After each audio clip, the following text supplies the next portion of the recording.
Happy Saturday, iconic glamours. My name is Stacey Leanne. I love makeup and I'm a huge horror fan. To get into the Christmas spirit, we're talking all things Silent Night, Deadly Night and the franchise.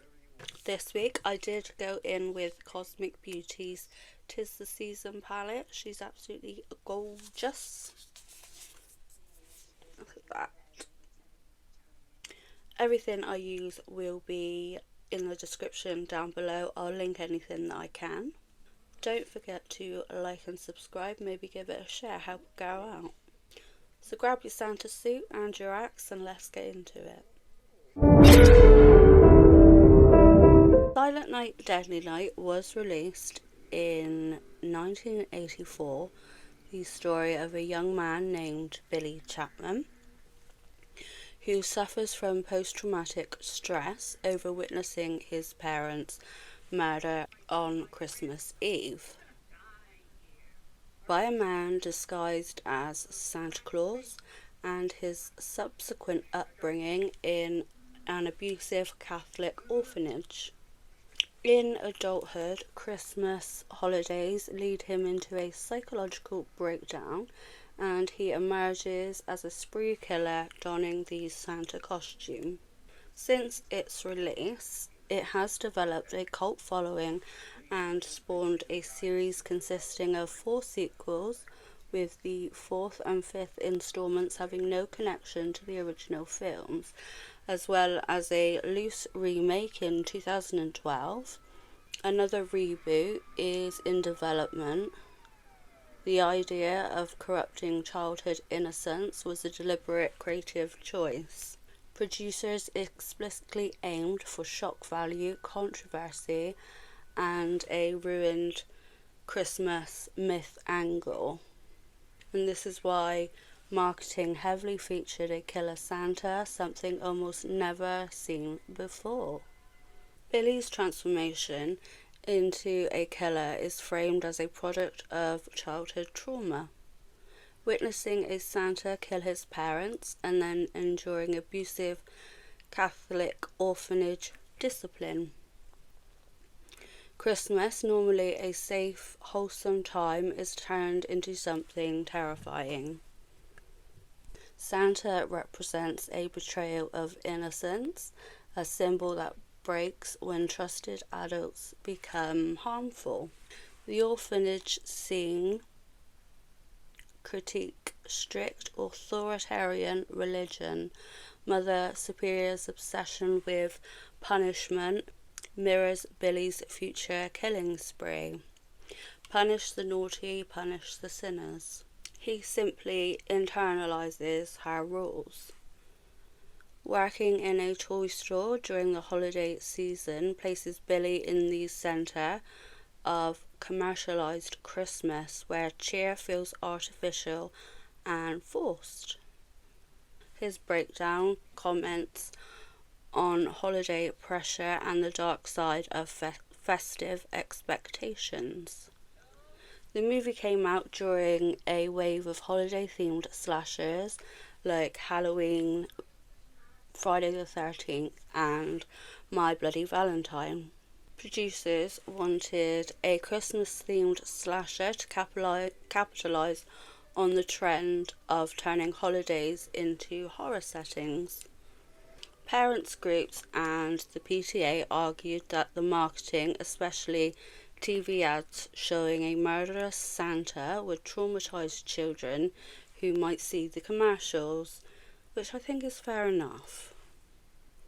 There were protests outside theatres, picket lines, and even televised debates demanding the film be removed. TV spots were aired during family programming, commercials ran during shows watched by children, which amplified the backlash. Studio and theatres reacted due to pressure. The distributor pulled the film from theatres only after about a week. Some religions effectively banned it by refusing to screen it. It wasn't formally banned from the US government, but it was withdrawn from wide release due to public and moral outrage. The original Silent Night was not based directly on a true story, but the idea of a killer in a Santa suit was influenced by several real-life crimes where attackers wore Santa costumes, like in the 1927 Santa Claus bank robbers. The infamous Santa Claus bank robbery occurred on December the 23rd in 1927 in Cisco. The event is considered one of the most spectacular crimes in Texas history and sparked the largest manhunt the state has ever seen. The 4 bank robbers were ex-convicts Marshall Ratliff, the ringleader who wore the Santa suit, Henry Helms, Robert Hill, and a last-minute accomplice, Lewis Davis. Ratliff dressed as Santa Claus to conceal his identity, as he was known in the area from previous bank robbery convictions. When he entered the First National Bank, children in the streets surrounded him, and a cashier inside even greeted him with "Hello, Santa." Once his accomplices entered, the robbery began. A bank customer did escape and alerted the police, leading to a massive shootout with law enforcement and armed citizens. The robbers did take 8 people hostage, using them as human shields to get to their car. In the chaos, they abandoned the car and the main bag of loot, which contained £12,400 in cash and £150,000 in non-negotiable securities. After their getaway car keys were cleverly taken by its 14-year-old owner, then they continued their escape on foot and by stealing several other cars over the following days, taking 2 young girls as hostage at one point. The manhunt involved hundreds of police officers and citizens. The event ultimately resulted in the death of 6 people, 2 police officers and 3 of the 4 robbers, plus a jailer who was mortally wounded later. Lewis Davis, he died on Christmas Day from gunshot wounds sustained in the initial shootout. Henry Helms was convicted and electrocuted by electric chair on September the 6th, 1929, for the murder of the police officers. Robert Hill pleaded guilty to armed robbery, received a 99-year sentence, and was later paroled in the mid-1940s.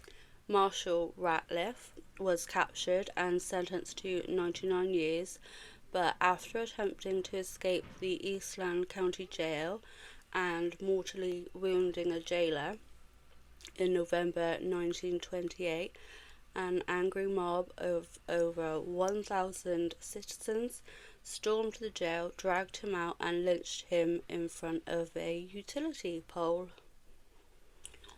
These real cases helped create the fear-based concept that a trusted holiday symbol could turn deadly. The slasher film Silent Night also caused a major national controversy in the US because it portrayed a killer dressed as Santa Claus. The Covina massacre in 2008 on Christmas Eve, December the 24th, in Covina, California, 45-year-old Bruce Jeffrey Pardo, a recently fired electrical engineer, entered a holiday party of his ex-wife's family home dressed as Santa Claus. Pardo was experiencing financial problems and marital difficulties following his job loss.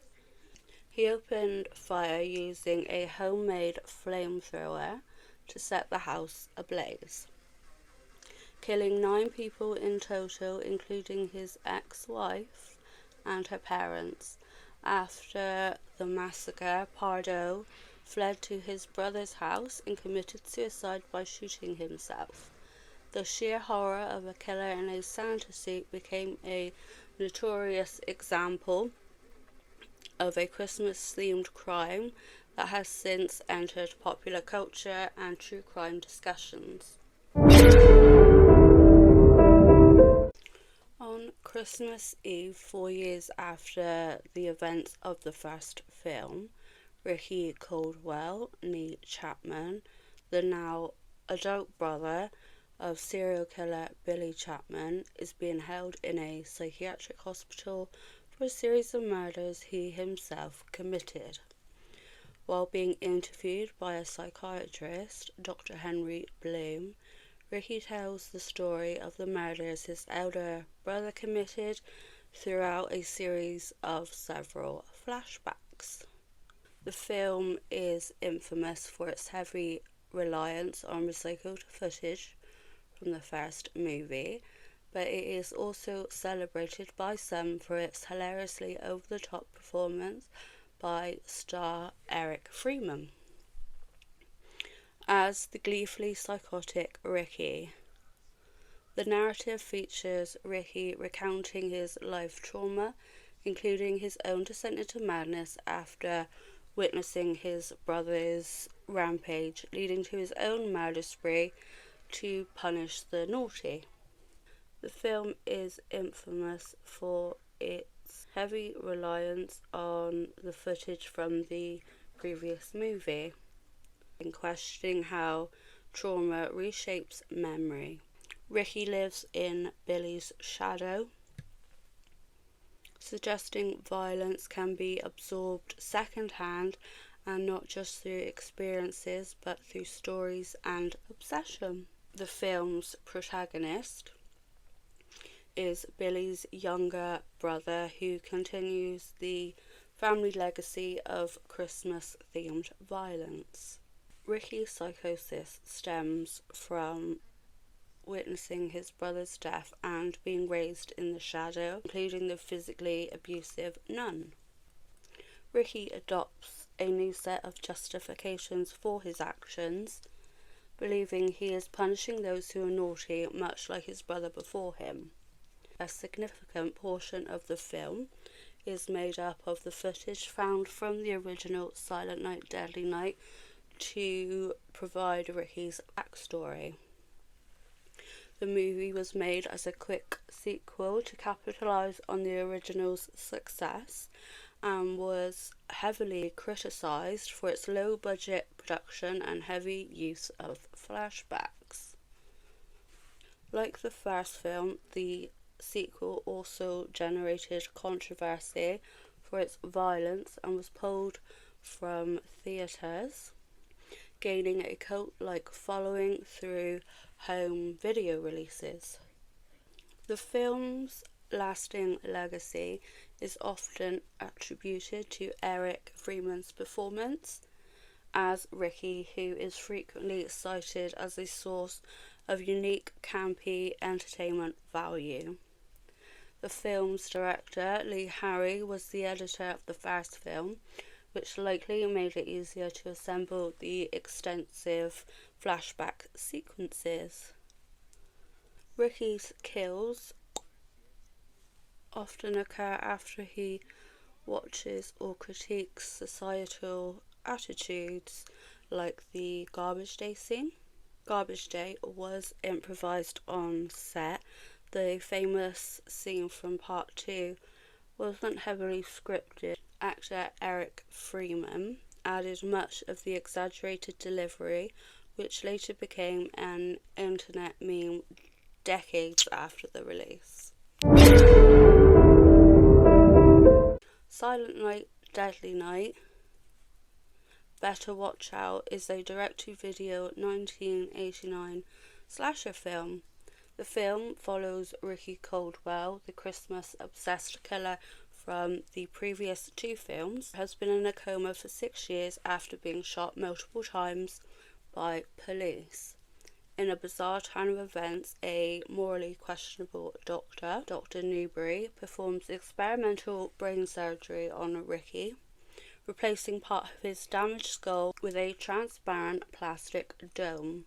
Simultaneously, a young blind clairvoyant woman named Laura Anderson has been assisting the doctor in an attempt to telepathically communicate with Ricky.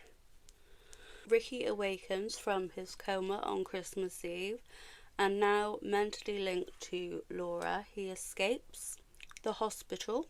He then begins a new killing spree driven by his warped Christmas obsession and desire to find Laura, as the police detective and his doctor race to stop him. The film does shift away from the straightforward slasher format of the original, incorporating pseudo-scientific elements like brain regeneration and psychic connections. Bill Moseley takes over the role of Ricky Caldwell. The character of Laura, the blind protagonist, is often criticised for being an unlikable and underdeveloped character, with her blindness and psychic powers adding little substance to her overall plot. The film was directed by Monty Hellman, a respected director, which gave the production an initial air of legitimacy. However, the finished product is often considered cheap-looking and rushed. It is generally regarded by critics and fans as poor entry into the franchise, lacking the suspense and entertainment value. The acting is also depicted as poor, though Robert Culp's performance as the detective does receive some praise. Better Watch Out was the last film to continue the specific storyline of the Caldwell brothers. The subsequent sequels, Part 4 and 5, were standalone entries with entirely different premises. The movie explores a supernatural, almost dreamlike bond between a blind clairvoyant woman and Ricky. This leads into the empathetic horror, the idea of involuntarily experiencing others' trauma. Ricky is kept alive as a medical experiment, critiquing the hubris of science, trying to fix the evil. Christmas setting is quiet, rural, and lonely, amplifying the themes of being hunted and seeing danger without literal sight. Silent Night, Deadly Night 4 is a standalone film within the franchise, directed by Brian Yuzna, known for his work in body horror. The film focuses on Kim Levitt, an ambitious Los Angeles newspaper reporter who wants to break into journalism. She begins investigating the bizarre, fiery death of a woman who leaped from a rooftop. Her investigation leads her to FEMA, the owner of an occult bookstore in the same building where the death occurred. Kim soon finds herself entangled with FEMA and a coven of witches who worship the ancient figure of Lilith.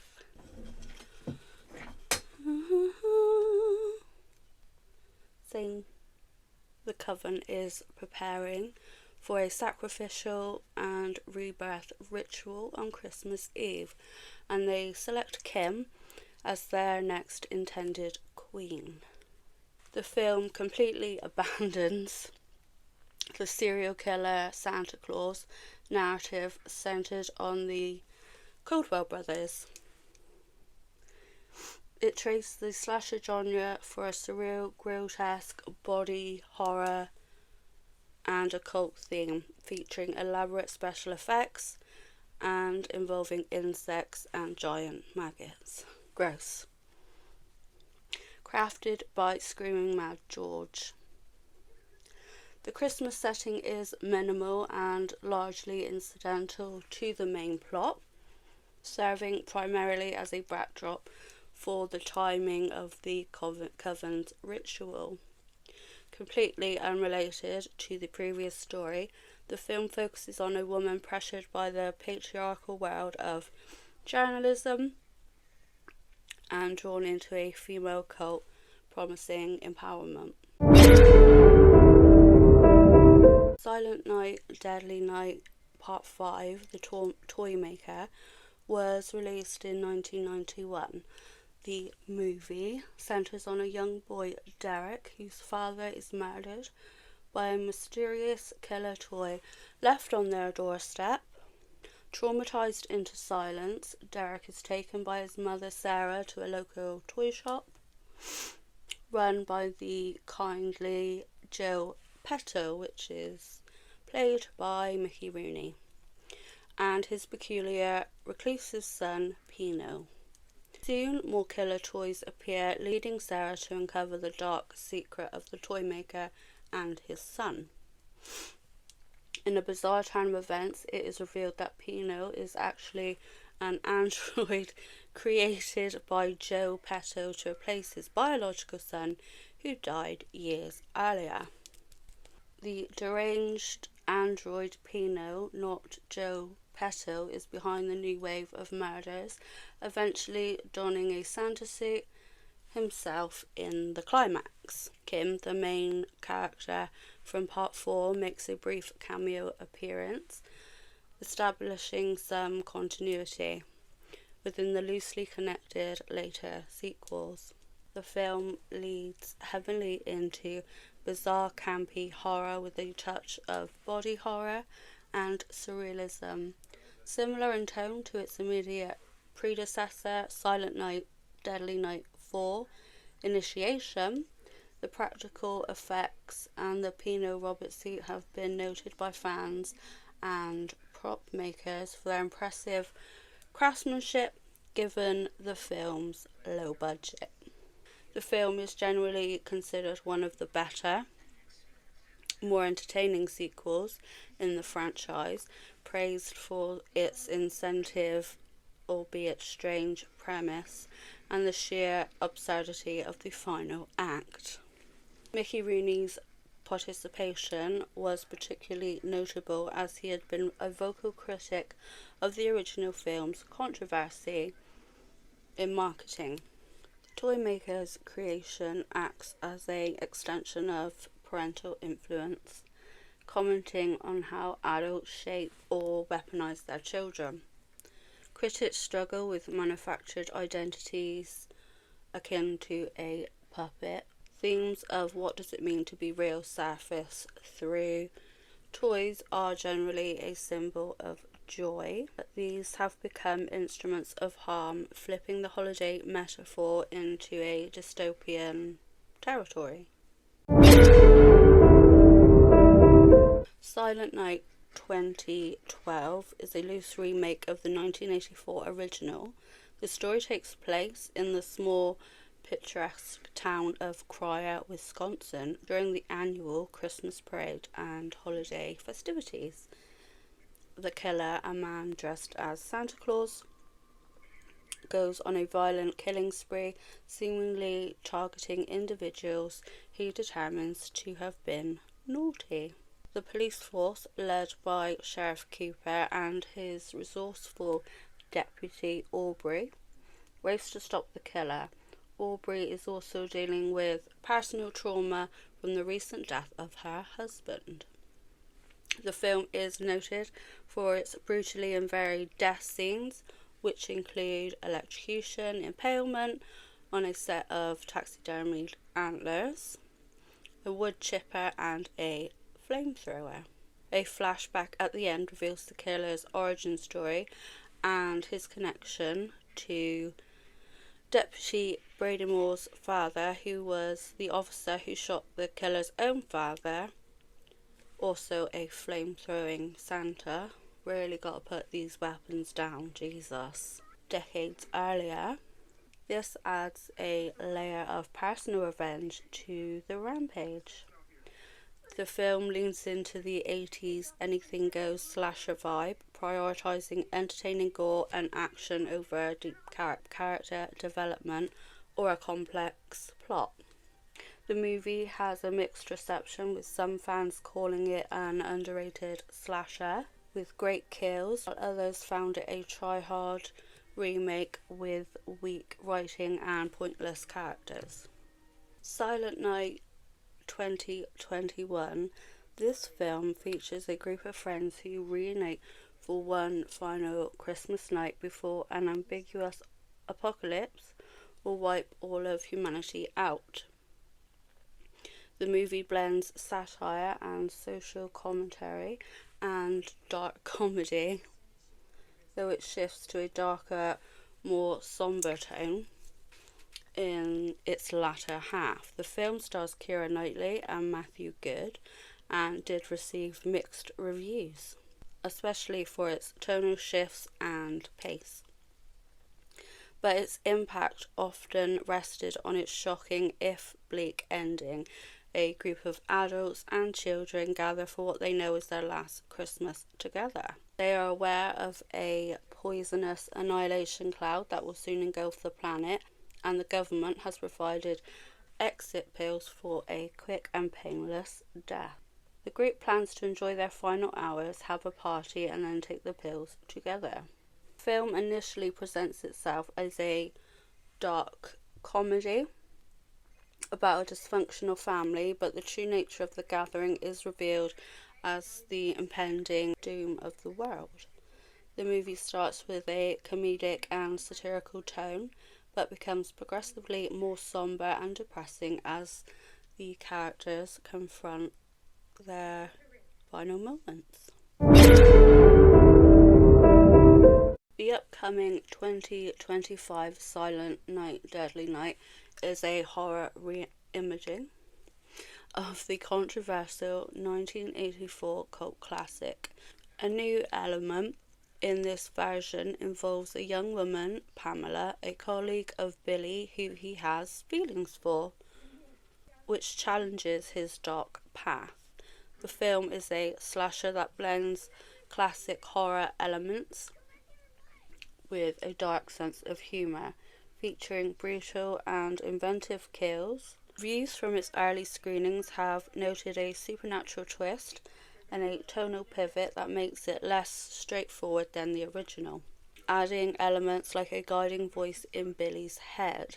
The movie is a blend of old and new talent, with the original 1984 film's producer Scott Schneid and Dennis Whitehead involved, alongside new director Mike P. Nelson, known for the 2021 Wrong Turn.